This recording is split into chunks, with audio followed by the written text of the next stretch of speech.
Assalamualaikum warahmatullahi wabarakatuh. Bismillah, walhamdulillah, wassalatu wassalamu ala rasulillah, wa ala alihi wa ashabihi wa mawalah, la hawla wa la quwata illa billah. Rabbis rahli sadri wa yassirli amri wahlul uqtatam min lisani yafqahu qawli. Amma ba'du. Sahabat titik Ba, dimanapun Anda berada, hari ini kita memasuki hari yang kedua di bulan Rajab 1444 Hijriah.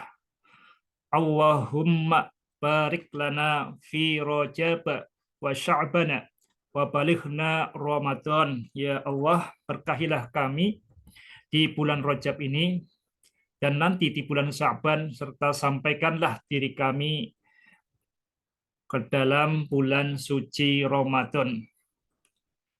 Pada hari yang kedua bulan Rajab ini, kita di sini di titik Ba official, kita juga memasuki sesi yang kedua, pertemuan yang kedua, kajian Al-Hikam dalam perspektif titik Ba yang membawakan tema Al-Hikam pintu kulhu. Al-Hikam pintu kulhu. Jadi Al-Hikam sebagai pintu untuk memahami Al-Ikhlas. Jadi dari Al-Hikam kita memahami surat Al-Ikhlas. Qul huwallahu ahad. Bismillahirrahmanirrahim. Qul huwallahu ahad, Allahus samad, lam yalid walam yulad walam yakul lahu kufuwan ahad. Kita sering mendengar bahwa inti ajaran Islam adalah tauhid. Al-Ikhlas ini menjelaskan segala yang kita perlukan berkaitan dengan tauhid itu apa. Jadi apa itu tauhid? Tauhid adalah Qul huwallahu ahad, Allahus samad, lam yalid walam yulad walam yakul lahu kufuwan ahad. Jadi saya teringat dulu ketika masa pendaftaran P4, Pedoman Penghayatan dan Pengamalan Pancasila zaman era Orde Baru. Apa itu demokrasi Pancasila? Demokrasi Pancasila adalah kerakyatan yang dipimpin oleh hikmat, kebijaksanaan dalam permusyawaratan perwakilan. Sila yang keempat dari Pancasila. Itu garis besar dari demokrasi Pancasila itu sudah cukup. Tinggal detail operasional dari sila keempat itu apa. Dengan pola pikir yang sama, apa itu tauhid? Tauhid adalah Qul huwallahu ahad, Allahus samad, lam yalid walam yulad walam yakul lahu kufuwan ahad. Detail operasionalnya bagaimana? Sahabat titik Ba, dimanapun Anda berada, jadi setiap orang sebagai seorang muslim itu wajib bertauhid di bidang manapun kita menjalani hidup ini. Di bidang A kita bertauhid dalam bidang A. Di bidang B kita bertauhid dalam bidang B. Jadi tugas kita adalah menjabarkan, mengungkapkan Qul huwallahu ahad, ungkapkan tauhid bahwa Allah itu ahad, bahwa Allah itu sandaran yang kokoh, satu-satunya yang layak sebagai sandaran, satu-satunya yang layak sebagai dasar, sebagai bukti dari aktivitas kita. Tinggal detail operasionalnya bagaimana. Jadi kita akan menekankan bahwa Al-Ikhlas ini kita bisa menemukan upaya untuk membuat detail operasional dalam Al-Hikam.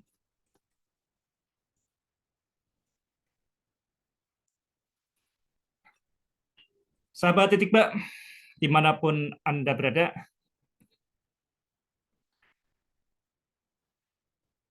banyak kajian Al-Hikam di YouTube maupun di dunia offline, di dunia luring, di luar jaringan,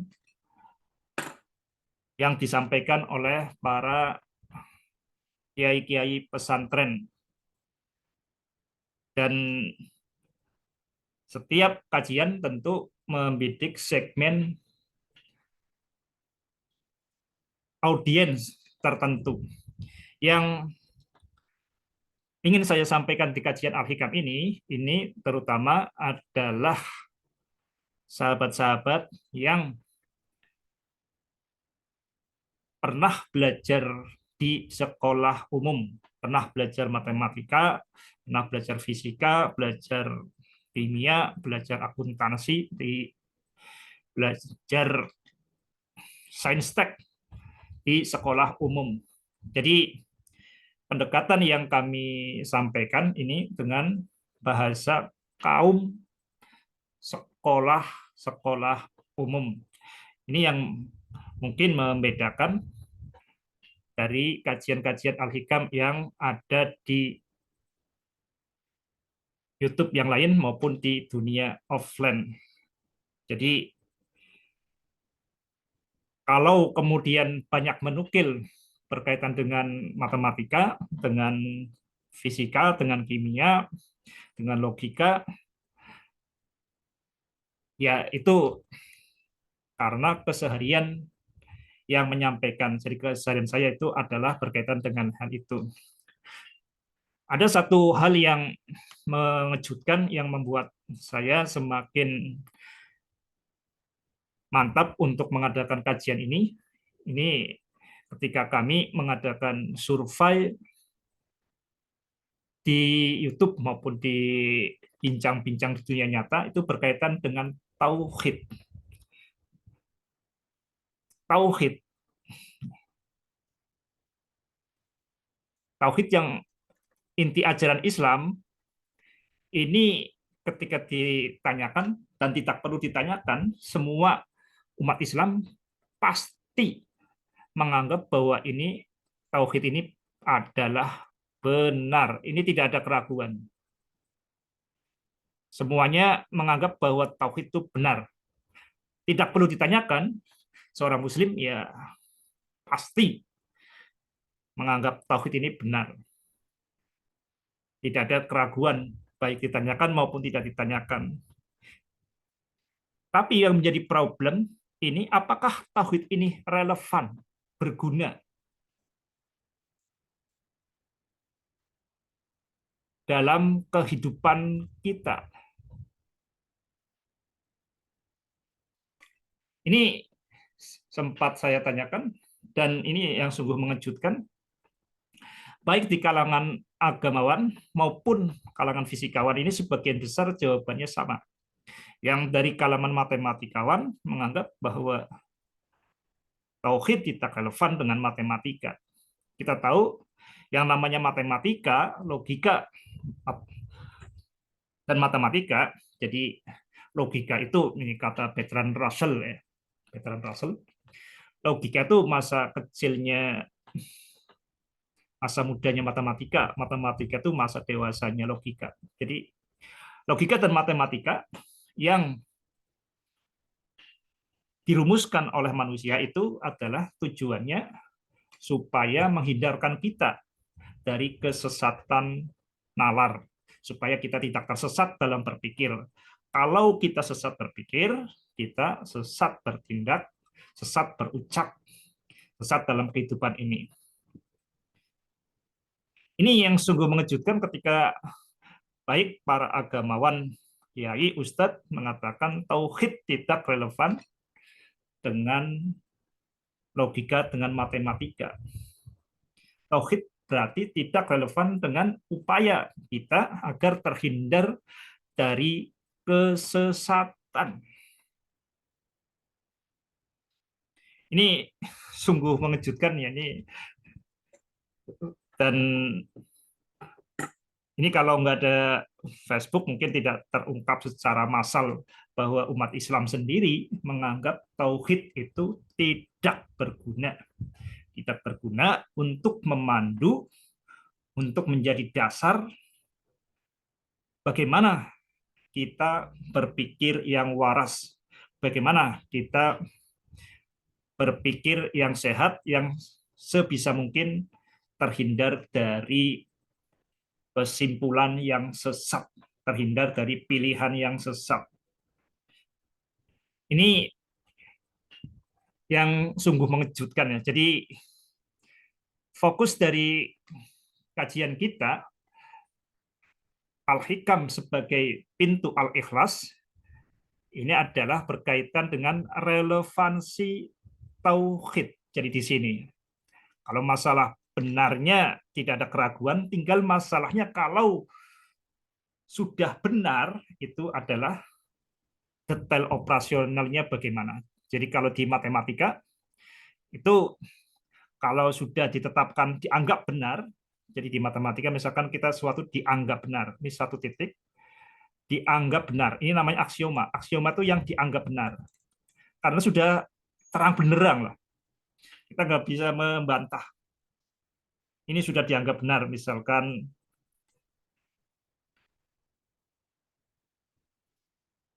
kalau kemudian ini ada dua titik, ya misalkan dua titik, maka jarak yang terpendek ini berupa garis lurus atau hanya bisa dibuat satu garis lurus. Ini kan sesuatu yang sangat jelas.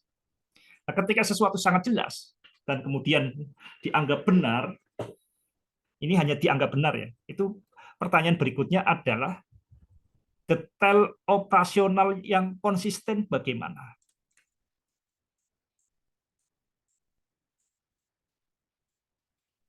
Jadi kesana itu adalah penjabarannya. Penjabarannya bagaimana?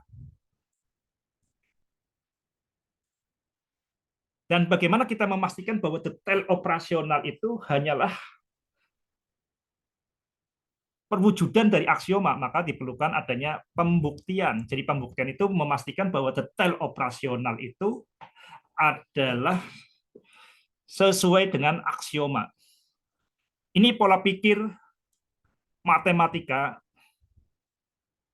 yang dilatih di dalam pendidikan kita itu seperti ini. Mungkin banyak sahabat yang tidak menyadari, hanya langsung melakukan, tapi tidak benar-benar menyadari. Jadi intinya matematika itu dari suatu yang dianggap benar, kemudian dikembangkan secara konsisten.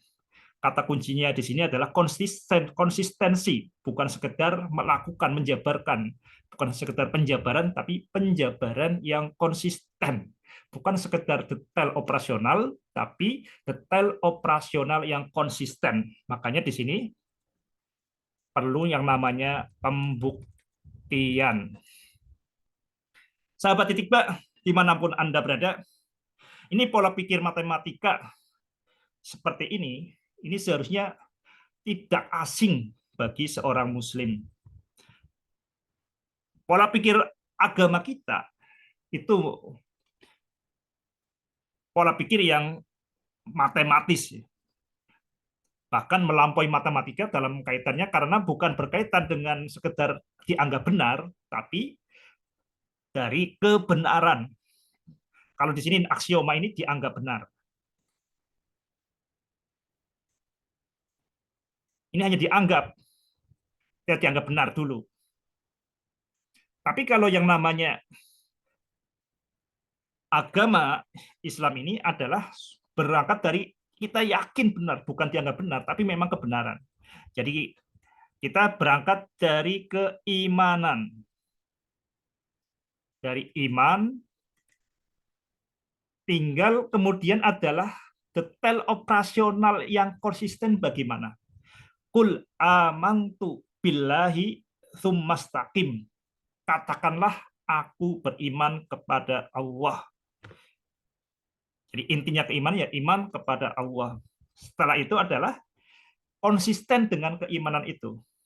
Jadi di bahasanya di sini adalah setelah iman adalah istiqomah.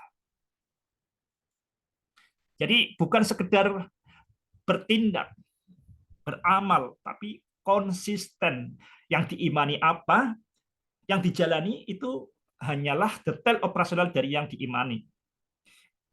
Bukan kemudian yang diimani A, tapi kemudian kebaikan yang dilakukan adalah B. Ya B ini kebaikan. B adalah kebaikan, tapi bukan detail operasional yang konsisten dari A. Itu juga bukan pola pikir seorang muslim. Seorang muslim itu kul amantu billahi summastaqim. Beriman setelah itu adalah istiqomah. Sahabat titik Pak, dimanapun Anda berada, karena kita sudah selesai dengan gagasan besar, ketika kita berislam, ketika kita membaca syahadat asyhadu alla ilaha illallah wa asyhadu anna muhammadar rasulullah, dan konsekuensinya kita menjadikan Al-Quran sebagai panduan hidup kita, sebagai pegangan hidup kita, sebagai bukti dari setiap pernyataan, ucapan, dan tindakan kita, itu berikutnya adalah detail operasionalnya bagaimana. Kita sekali lagi sudah selesai dengan gagasan besar yang ada di dalam Al-Quran, yang banyaknya sampai 6.236 ayat. Ada 6.236 ayat. Ini bukan sekedar dianggap benar, tapi ini adalah kebenaran. Jadi ini tuh melampaui aksioma. Jadi letak masalah kita, tugas kita adalah istiqomah, konsisten, konsisten, konsisten. Kita pada pertemuan kali ini kita akan memperjelas berkaitan dengan makna istiqomah. Sahabat titik Pak, dimanapun Anda berada, mari kita akan perjelas lebih lanjut gambaran besar berkaitan dengan Al-Hikam sebagai pintu kulhu dengan beberapa hal dasar yang diperlukan. Yang pertama saya akan kembali berkaitan dengan kemarin, yaitu tentang berkaitan dengan 100 tokoh. Jadi bagaimana suatu gagasan yang sederhana, dan selalu gagasan itu pasti ya sederhana, tapi itu yang kemudian bisa mengubah dunia, mengubah perilaku manusia, itu karena diterapkan secara konsisten. Kemarin kita sempat menyinggung tentang 100 tokoh, the 100, 100 tokoh, the most influential person in history. Ini bahasa Inggrisnya benar apa enggak nih ya? The most, ya ini kalau tulisannya seperti ini ya. The most influential persons, manusia, personal yang paling berpengaruh di dalam sejarah. Ini sempat menggegerkan dunia barat ketika diangkat di koran Newsweek, di majalah Newsweek ya, tanggal 31 Juli 1978. Ini karangan Michael Hart, seorang astronom dan sekaligus seorang historian, seorang ahli sejarah, tapi dia basicnya tadi adalah seorang astronom. Jadi dia menguasai matematika, sains, dan teknologi. Jadi mari kita akan perjelas sebenarnya apa di balik sehingga seseorang itu bisa berpengaruh, bahkan kemudian kemanfaatan dari hidupnya itu dirasakan sampai sekarang. Kita ambil contoh yang kemarin, kita di sini hanya akan membahas 3. Yang pertama, ini nanti titik fokus kita di yang pertama ini. Kita akan membandingkan di ranking yang pertama, kemudian ranking kedua, serta yang ketiga. Serta yang ke-10 ya, yang ke-10 sorry. Ini ada di daftar 100 tokoh yang paling berpengaruh sepanjang sejarah. Kita kemarin di pertemuan kemarin sudah membahas sedikit berkaitan apa gagasan orang paling berpengaruh sepanjang sejarah nomor 2, yaitu Isaac Newton. Isaac Newton. Ini lahir tanggal 25 Desember 1642.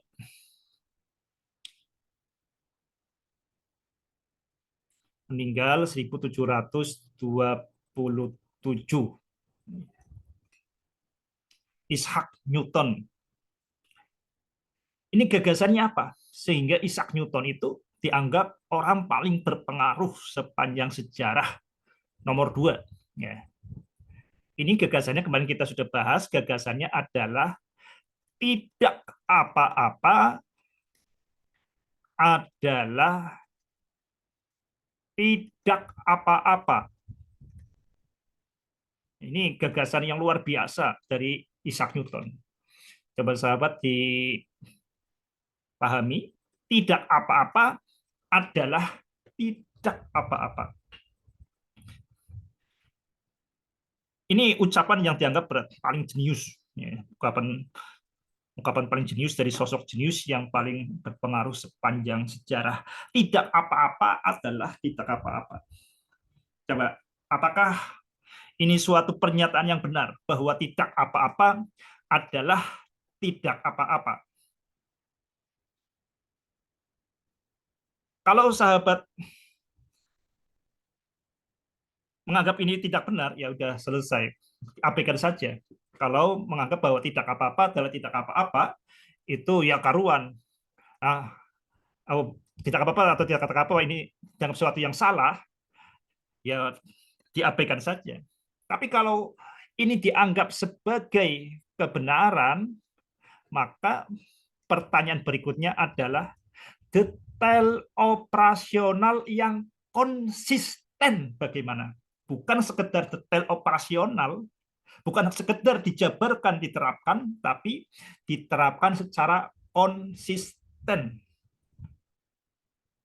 Dan ini yang dilakukan oleh ilmuwan dan dilakukan oleh Isaac Newton sendiri, itu membuat tidak apa-apa adalah tidak apa-apa itu menjadi sesuatu yang diterapkan secara konsisten.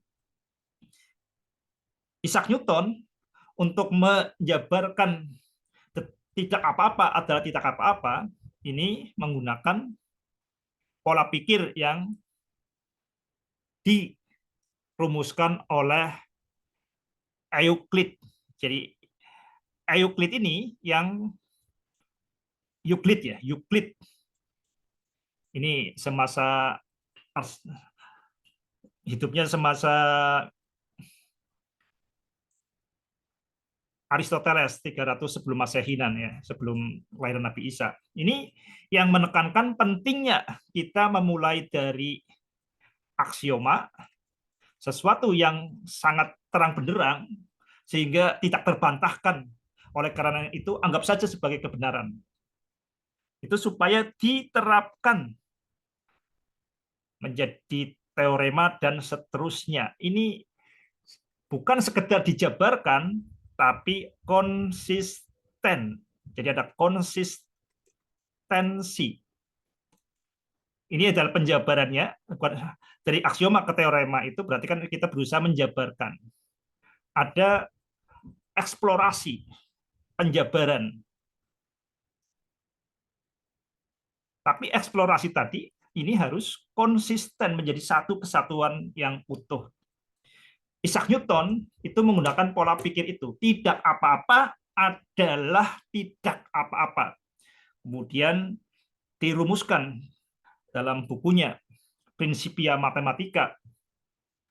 Itu kemudian dikembangkan lebih lanjut dari penerapan tidak apa-apa adalah tidak apa-apa, itu kemudian digunakan untuk menentukan letak planet yang waktu itu belum diketahui, bahkan belum ditemukan, tapi dengan dihitung pasti di sini. Ini ada planet Neptunus.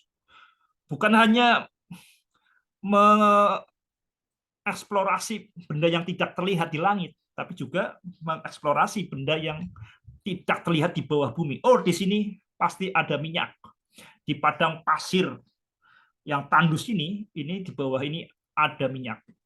Jadi Arab Saudi sekarang, Qatar yang baru saja menjadi Piala Dunia sekarang di negara atau secara umum negara-negara Teluk, negara-negara Arab ini bisa makmur ini karena terutama ditemukannya minyak minyak bumi di dalam perutnya, dan itu adalah penerapan yang konsisten dari tidak apa-apa adalah tidak apa-apa.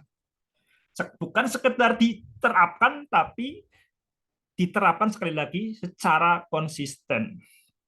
Kita telah menjabarkan di pertemuan kemarin. Agar lebih jelas, kita akan bandingkan dengan sosok nomor 10, ranking ke-10 orang yang paling berpengaruh sepanjang sejarah, yaitu Albert Einstein.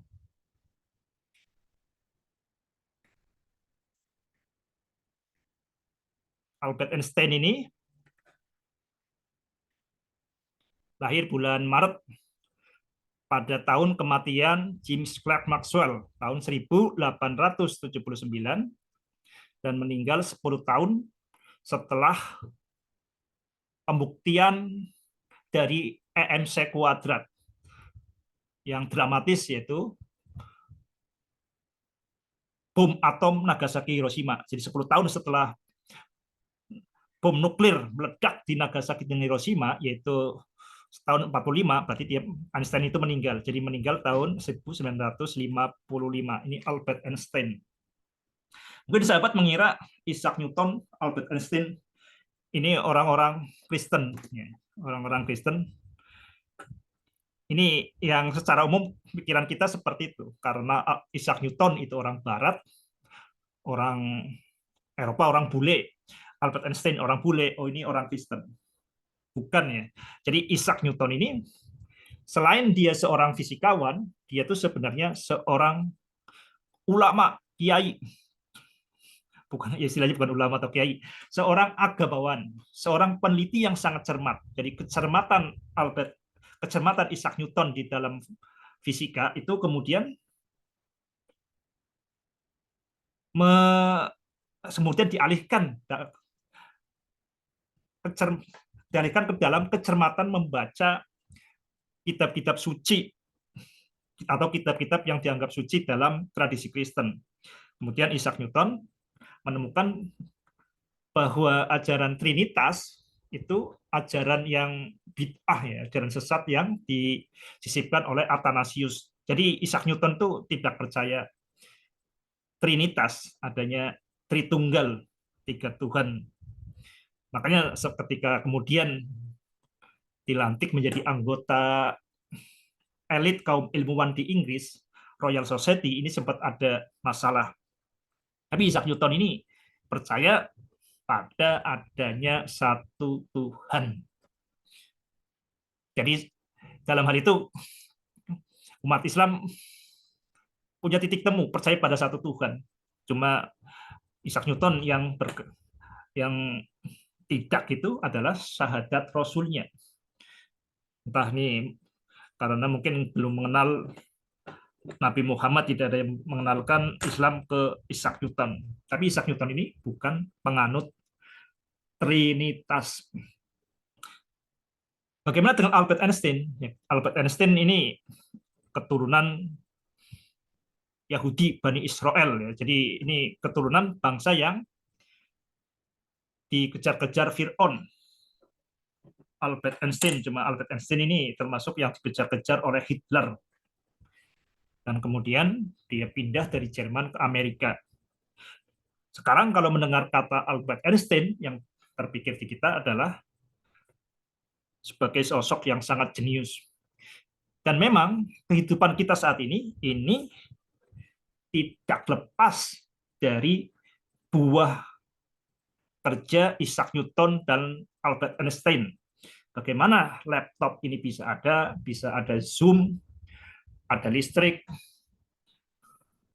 semua perkakas teknik, ya, perkakas hasil sains teknologi, ini tidak bisa tidak. Ini ada buah pikiran atau berasal dari buah pikiran dari Isaac Newton dan Albert Einstein, baik langsung maupun tidak langsung. Tadi kita sudah katakan bahwa Isaac Newton itu idenya adalah tidak apa-apa adalah tidak apa-apa. Idenya Einstein itu apa? Sehingga Einstein itu dianggap orang paling jenius, ya, ikon jenius ya. Jadi ini dua fisikawan terbesar, Isaac Newton dan Albert Einstein, ilmuwan terbesar. Idenya Einstein itu apa? Idenya Einstein itu menerapkan dua postulat. Ya, postulat itu ya mirip aksioma, cuma kalau di fisika lebih seringnya pakai postulat. Dua dugaan fundamental. Postulat ya, dua keimanan dasar. Bedanya keimanan di dalam fisika itu ya siap direvisi kalau kemudian nanti terbukti keliru. Apa itu keimanan yang menjadi pegangan teori relativitas yang dikembangkan oleh Einstein? Yang pertama adalah apapun yang benar bagi semua orang adalah benar bagi semua orang. Atau bahasa formalnya, hukum alam itu bersifat universal. Benar bagi semua orang berarti benar bagi semua orang. Benar bagi semua orang berarti benar bagi semua orang. Benar, kebenaran itu bersifat universal. Benar menurut semua orang berarti benar menurut semua orang. Kebenaran universal. Jadi kebenaran itu tunggal. Kebenaran itu universal. Kebenaran itu satu. Yang kedua, laju cahaya itu tidak relatif. Laju cahaya itu invarian, tidak relatif. Jadi sahabat bisa membayangkan seperti ini. Kalau sahabat misalnya naik naik dompleng, kemudian balapan dengan seorang pelari, pelari cepat ya. Misalkan Anda lari di atas kereta dengan seorang pelari cepat. Mana yang menang? Ya yang menang Anda karena Anda lari di atas kereta. Walaupun kecepatan si pelari cepat itu adalah 10 meter per detik, Anda hanya 6 meter per detik, tapi karena Anda itu di kereta, maka kecepatan Anda itu ditambah dengan kecepatan kereta. Itu kecepatan Anda ditambah kecepatan kereta. Jadi kecepatan itu dihitung relatif. Kalau kecepatan Anda terhadap kereta itu 6 meter per sekon, tapi kecepatan Anda pada terhadap tanah itu kan berarti ditambahkan kecepatan kereta. Misalkan kecepatan kereta katakanlah berapa, misalnya 150 km per jam, ya tinggal dikonversikan ke meter per detik kemudian ditambahkan. Jadi kecepatan itu dalam sehari-hari, semua kecepatan itu diukur terhadap apa. Tapi Einstein itu mengatakan bahwa cahaya itu tidak diukur terhadap apa. Itu sebenarnya bukan sesuatu yang aneh. Jadi Einstein itu hanya mengungkap temuan dari James Clerk Maxwell. Jadi laju cahaya itu tidak relatif. laju cahaya itu tidak relatif. Jadi ketika Maxwell menghitung V laju elektromagnetik ya, itu kemudian sampai pada bilangan 3 kali 10 pangkat 8 meter per sekon, ini tidak diketahui ini terhadap apa. Ini tidak diketahui kecepatan 3 kali 10 pangkat 8 ini terhadap apa. Makanya membuat bingung. Nah, Einstein itu mengatakan bahwa laju cahaya yang tidak terhadap apapun itu artinya laju cahaya yang tidak terhadap apapun. Karena itu Einstein yang berpikir sangat jelas seperti itu kemudian dianggap orang yang paling jenius. Jadi yang lain ketika menemukan laju cahaya, laju elektromagnetik ini tidak terhadap apapun, itu bingung. Tapi kemudian Einstein, oh ini kalau laju cahaya tidak terhadap apapun, itu berarti laju cahaya memang tidak terhadap apapun. Laju cahaya itu tidak terhadap apapun. Kenapa? Ya karena dari sini secara matematika laju cahaya tidak terhadap apapun. Berdasarkan matematikanya Maxwell. Ini sangat sederhana. Ini sangat sederhana. Ini dianggap sebagai kebenaran. Istilahnya postulat. Ini sebagai keimanannya. Tinggal masalahnya adalah detail operasional yang konsisten bagaimana. Detail operasional yang konsisten bagaimana. Setelah beriman, itu detail operasional yang konsisten bagaimana. Sahabat Titik Bak, dimanapun Anda berada, ini berkaitan dengan sosok yang paling berpengaruh sepanjang sejarah, nomor 2 dan nomor 10. Bagaimana yang nomor 1, yaitu Nabi Muhammad Shallallahu Alaihi Wasallam. Ini gagasannya apa? Nabi Muhammad ini gagasannya apa?